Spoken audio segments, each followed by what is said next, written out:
ఆపద వస్తే ఇండియా సాయం చేయాలి, కష్టం వస్తే ఢిల్లీ ఆదుకోవాలి, సంక్షోభం తలెత్తితే భారత్ నిలబడాలి, కానీ అవసరం తీరిన తర్వాత హ్యాండ్ ఇవ్వాలి. చైనాతో చెలిమి చేస్తూ కుట్ర చేయాలి. బంగ్లాదేశ్ తీరు ఇలాగే ఉంది. తీస్తా నది పునరుద్ధరణ ప్రాజెక్టులో బీజింగ్ సాయం కోరింది ఢాకా.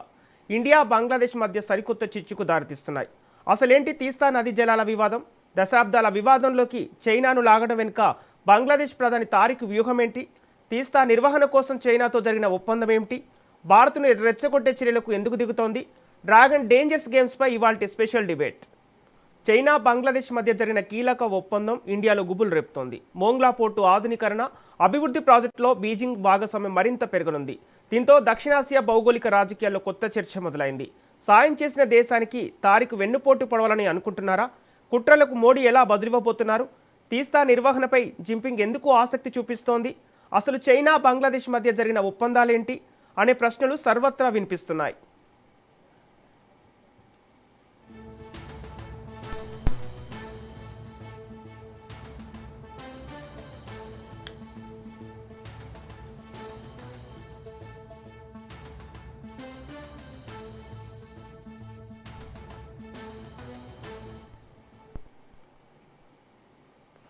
బంగ్లాదేశ్, చైనా దేశాల సంయుక్త ప్రకటన ప్రకారం మోంగ్లా పోర్టు మౌలిక సదుపాయాల అభివృద్ధి, లాజిస్టిక్స్ సామర్థ్యాల పెంపు, వాణిజ్య సౌకర్యాల విస్తరణలో డ్రాగన్ సహకారం కొనసాగనుంది.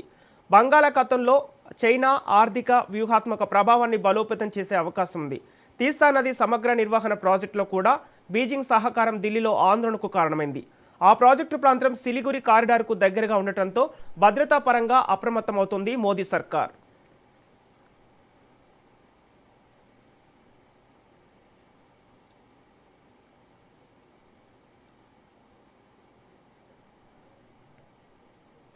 రెండు 2015లో మోంగ్లా పోర్టు అభివృద్ధికి భారతదేశంతో ఢాకా ఒప్పందం చేసుకుంది. అయితే పనులు ఆలస్యం కావడంతో నాటి యూనస్ ప్రభుత్వం రద్దు చేసింది.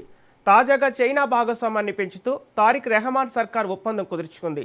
ఇప్పుడు ఇదే స్థానంలోకి చైనా ప్రవేశించడం దక్షిణాసియా భౌగోళిక రాజకీయాల్లో పెను మార్పులకు సంకేతంగా నిలుస్తోంది. పశ్చిమ బెంగాల్ రాజధాని కోల్కతాకు 188 కిలోమీటర్ల దూరంలో మోంగ్లా పోర్టు ఉంది. చైనా బంగ్లా తీరుతో భారత్ భద్రతా పరంగా ఆందోళన చెందుతోంది.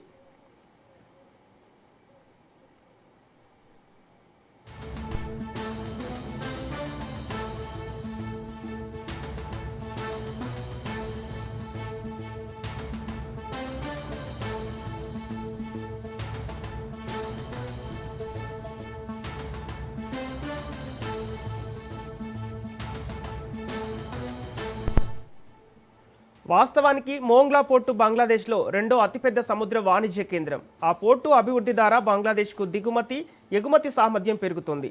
కంటైనర్ హ్యాండ్లింగ్ వేగం మెరుగవుతుంది. బంగాళాఖాతం వాణిజ్య మార్గాల్లోనూ రవాణా సామర్థ్యం పెరుగుతుంది.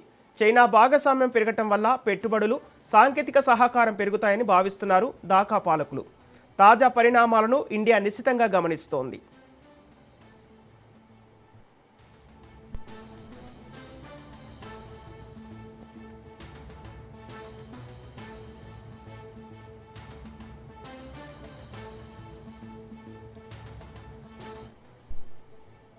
భారత సరిహద్దులకు అత్యంత సమీపంలో ఉన్న మోంగ్లా పోర్టు పరిధిలోకి చైనా అధికారికంగా అడుగుపెట్టడం వల్ల భవిష్యత్తులో అక్కడ చైనా మిలిటరీ నిఘా విపరీతంగా పెరిగే అవకాశం ఉందని రక్షణ నిపుణులు హెచ్చరిస్తున్నారు.